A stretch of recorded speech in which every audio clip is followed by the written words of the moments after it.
ఈ కమిషన్ సంబంధించిన దాని మీద ఇలా రేవంత్ రెడ్డి ప్రజాపాలన ఏదైతే పెట్టుకున్నాడో ఆ ప్రజాపాలన చేతగాక తన పరిపాలన సక్రమంగా చేయలేక ఇలా కమిషన్ నోటీసులు ఇప్పించడము, కాళేశ్వరం మీద అవినీతి జరిగిందనో, కాళేశ్వరం ప్రాజెక్టు దండగా అని చెప్పేసి ఇది ప్రచారం చేస్తూ ఉన్నాడు.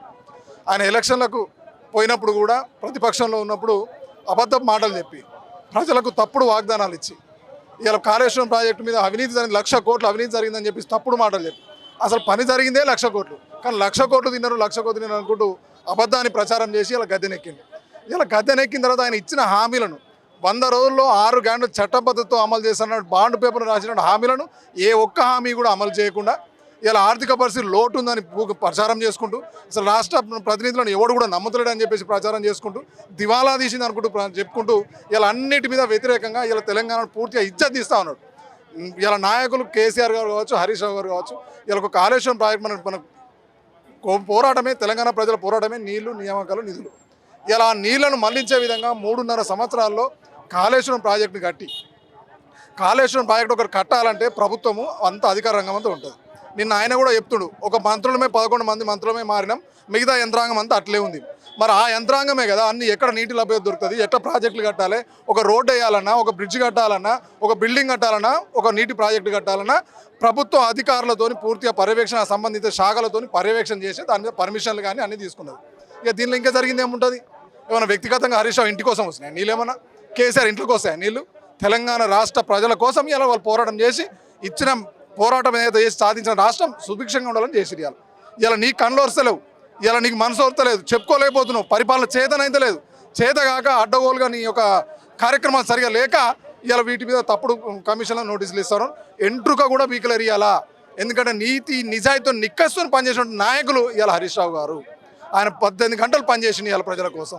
ఉద్యమంలో ఆనాడు 14 సంవత్సరాలు తెలంగాణ ప్రజలను చైతన్యం చేయడానికి కాలికి బల్పం కట్టుకొని రాష్ట్రమంతా తిరిగిండు. ఇలా 10 సంవత్సరాల అభివృద్ధిలో నీటి ప్రాజెక్టు అవకాశం ఇస్తే నీటి ప్రాజెక్టును పెండింగ్ ప్రాజెక్టు పరిగెత్తించుకుంటూ ఇలా ప్రాజెక్టులను ప్రారంభం చేసి సస్యశ్యామలం చేసినటువంటి ఘనత ఇలా ముఖ్యమంత్రి చెప్తుండే ఒక్క నోటీస్కే ఆగమాగం అవుతుర్రు అని చెప్పేసి చెప్తున్నారు. ఖచ్చితంగా తప్పు చేసిన లోపలేస్తా అని చెప్తున్నారు. మరి ఏం చెప్తారు? మరి ఆగం ఎక్కడదండి, నిజాయితీతో నిబద్ధత. నిన్న బరాబర్ మనకు ప్రజెంటేషన్ ఇచ్చింది కదా, ఎక్కడ కూడా తప్పు అసెంబ్లీలో 4 సార్లు చెప్పిండు కదా. నువ్వు ఎన్నోసార్లు నువ్వు ఇలా కమిషన్ నోటీసు కోసం ఎవరు భయపడట్లే. ఆయన అసెంబ్లీలోనే నిజాయితీగా నిక్కచ్చిగా మీరు 5-6 మంత్రులు లేచి నిలబడ్డా బరాబర్ సమాధానం చెప్పిండు నీకు అసెంబ్లీలో. ఎక్కడ జరగలేదురా బాబు, ఎట్లా అయిందని మొత్తం చెప్పిండు. నిన్న కూడా ప్రజెంటేషన్ ఇచ్చి ఎట్లా జరిగిందని పత్రికా విలేకరుల ముందు ఏం జరిగింది, ఎట్లా జరిగింది, ఏ రకంగా ప్రాజెక్టు కట్టడం, ఏ రకంగా పోయింది అనేది. నీకు ఇలా కేంద్ర ప్రభుత్వంలో మీ ఎంపీలుగా ఉన్నప్పుడు మీరు ప్రశ్నించారు కేంద్ర ప్రభుత్వం పార్లమెంట్లో. కేంద్ర ప్రభుత్వం ఏం చెప్పింది? బ్రహ్మాండంగా కాళేశ్వరంలో అవినీతి, ఒక్క రూపాయి కూడా అవినీతి జరగలేదని చెప్పేసి కేంద్ర ప్రభుత్వం ప్రకటన చేసింది, ఇలా పార్లమెంట్లో చెప్పింది. అదేవిధంగా దానికి సిడబ్ల్యూసి చైర్మన్ అయినటువంటి అయ్యూబ్ గారు ఆయన చెప్పిండు బ్రహ్మాండంగా కాళేశ్వరం ప్రాజెక్టు జరిగిందని. గతంలో ఉన్న నరసింహన్ కూడా రాష్ట్ర గవర్నర్గా పనిచేసినప్పుడు స్వయంగా పర్యవేక్షించి ప్రాజెక్టు దగ్గరికి అడుగు లోతుల్లో పోయి సొరంగాల్లో పోయి చూసి ఆయన తప్పించిపోయి ఇది హరీష్ రావు కాదు, ఇది కాళేశ్వరరావు, ఇదేమి ఇది అద్భుతమైన ప్రాజెక్టు కడుతుర్రు, ఇది తెలంగాణ ప్రజలకు ఎంతో శ్రేయస్సు అని చెప్పాను. ఇంకేం కావాలా? నువ్వు రాజకీయ పెప్పం కట్టుకున్నావు, రాజకీయ లబ్ధి కోసం అధికారంలోకి వచ్చినావు, అబద్ధాలు చెప్పినావు, ఆ హామీలను అమలు చేయలేక నీకు చేతగాక, పరిపాలన చేతగాక ఒక మంత్రివర్గ విస్తరణ చేసుకోవాలంటే నీకు 18 నెలలు పట్టింది, సంవత్సరంన్నర పట్టింది. ఇంకా నువ్వేం చేస్తున్నావు ఆయనను? ఒక్కటన్నా ఇలా మహిళలకు నువ్వు ఏం చేస్తున్నావు? ఇలా మహిళలకు హామీ ఇస్తుంది, విద్యార్థులకు హామీ ఇస్తుంది, రైతులకు హామీ ఇస్తుంది, రైతు బంధు ఎగ్గొడుతుంది. ఆ రోజే ఇప్పుడు కేసీఆర్ అయ్యా నాకు పరిపాలన ఇంత మంచిగా చేసిన, అవకాశం ఇస్తే పరిపాలన మంచిగా చేస్తా, ఇంకా ముందు తీసుకుపోతా, అవకాశం ఇవ్వకపోతే నేను ఇంట్లో కూర్చుంటా, నాకు మీరు ఎక్కడ కూర్చుని పెడితే అక్కడ కూర్చుంటా అన్నాడు. ఆయన నిజం నిబద్ధతో ఉన్నాడు ఇప్పటికి కూడా. ఆయన చిల్లర మళ్ళీ వరదలేడే. ఒక ముఖ్యమంత్రి స్థాయిలో హోదాలను మాట్లాడుతున్నావు, ఆయన ప్రతిపక్ష హోదాలను నాయన నీ పన్ను చేసుకురాపై ఎక్కడైతే ప్రజలకు అన్యాయం జరుగుతుందో అన్యాయం జరిగిందని ప్రశ్నిస్తూ ఉన్నాడు.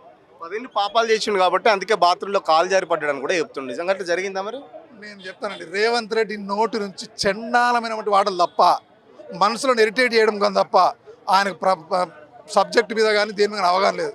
ఆయన కుర్చీ కాబట్టి ఒక మనిషిని తిట్టాలకు అంతే. ఆడ నువ్వు సబ్జెక్ట్ మాట్లాడాడు ఆయన అంటే మనిషిని తిడతాడు. నువ్వు మంచిగా ఉన్నావా, ఎత్తున్నావా, పొడుగున్నావా, పొట్టి ఉన్నావా, కాలు ఇరిగిందా, చెయ్యి ఇదా ఇది ఒక ముఖ్యమంత్రిని ఒక సోయుడిని మాట్లాడుతున్నట్టు అది. ఒక ఎదుటి మనిషిని గౌరవించాలి.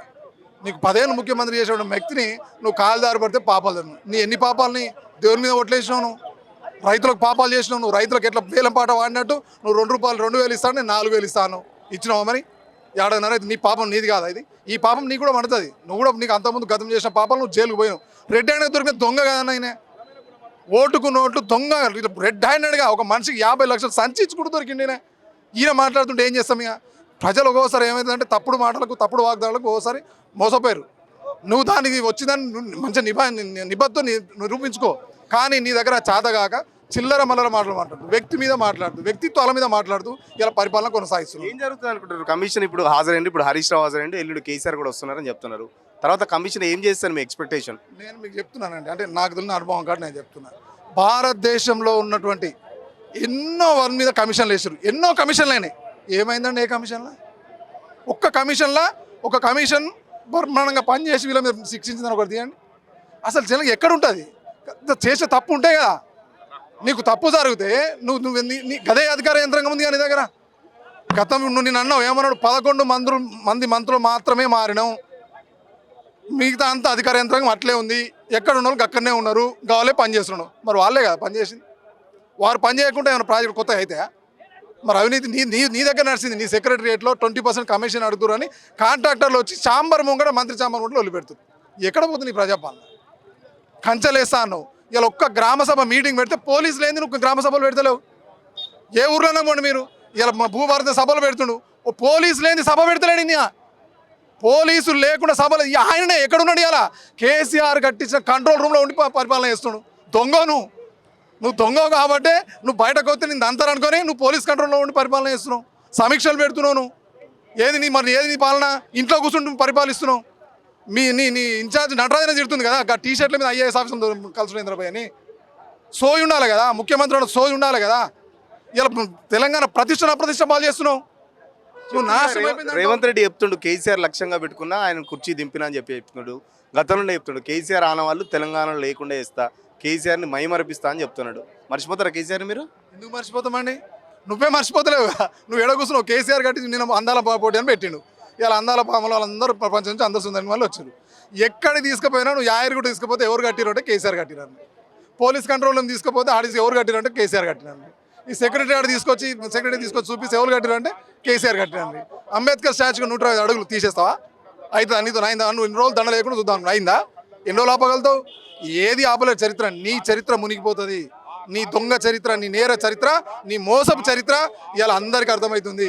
నువ్వే చెప్తున్నావు. ఏం మాట్లాడుతున్నావు? నిన్న ఈయన బీజేపీ స్కూల్లో చేరిండట, కాలేజ్ ఏమో చంద్రబాబు నాయుడు దగ్గర చేసినట, ఉద్యోగం ఏమో రాజీవ్ గాంధీ దగ్గర అవుతుంది. సిగ్గుండాలి కానీ ఆ రాహుల్ గాంధీ కన్నా సిగ్గుండాలి, శరం ఉండాలి. ఇన్ని పార్టీలు తిరిగినావు, ఇన్ని స్కూల్ అయినావు, ఇన్ని మార్చున్నావు. నువ్వు ఒక మనిషివేనా? అసలు ప్రజలకు ఇచ్చిన హామీలు నెరవేర్చరా బాబు అంటే నేను కేసీఆర్ చరిష్మా లేకుండా చేస్తా, కేసీఆర్ చరిత్ర పుటల్లో లేకుండా చేస్తా. ఏడైతే నీతోనే. కేసీఆర్ ఒక చరిత్ర, ఆయన ఒక మాట చెప్పిండు, నాకు ఇంతకంటే ఎక్కువ ఏం లేదు, తెలంగాణ రాష్ట్ర సాధించిన నేతగా నా జీవితాంతం గుర్తుంటుందని చెప్పేసి మాట చెప్పిండు. ఎవ్వడేం చేయలేడు. తెలంగాణ ఎట్లా వచ్చిందిరా అంటే కేసీఆర్ 7 వందలు వచ్చిందని చెప్పి చెప్తారు. ప్రజల పోరాటం ఇలా విద్యార్థులు కావచ్చు, తెలంగాణ రాష్ట్రం కోసం అమరులైనట్టు అశులు వాళ్ళంటూ వాళ్ళ కోసం. నువ్వు ఒక రైఫుల్ రెడ్డి కానీ నువ్వు ఒక పిస్తోల్ పట్టుకొని తెలంగాణ ఉద్యమం నువ్వు అనామకి వచ్చినావు. ఆయన సీఎంగా నువ్వు అనామకి వచ్చినావు. అందరు మొత్తుకుంటారు. ఎట్లా తిడుతురు నిన్ను ఇవాళ ప్రజలు? నువ్వే అన్నావుగా నన్ను తిడుతురు, అమ్మని బోతులు తిడుతురు, నా ఇంటి కుటుంబ సభ్యులు తిడుతున్నారు, అసెంబ్లీలో మొత్తుకున్నావు గాను. ఎవరిని వదిలిపెట్టా అంటివి? ఏం బిక్తావు నువ్వు నేర్పిందే కదా, నువ్వు అయి తిట్టిందే కదా, నువ్వు తిడుతూనే ఉన్నావు కదా. ఇంకా కేసీఆర్ నీ గురించి ఎప్పుడైనా మాట్లాడి? అసలు కేసీఆర్ నీ గురించి మాట్లాడకపోతే కూడా కేసీఆర్ నా గురించి మాట్లాడదు, నువ్వే మాట్లాడదు. ఏం శరం ఉందిరా భయ్ నీకు? అంత పెద్ద భారీ బహిరంగ సభ పెట్టి కేసీఆర్ బ్రహ్మాండంగా ఒక మంచి పలుకులతోని ప్రజలకు అర్థమయ్యే విధంగా జరుగుతుందని అర్థం చేసుకుంటా అని చెప్తుండు.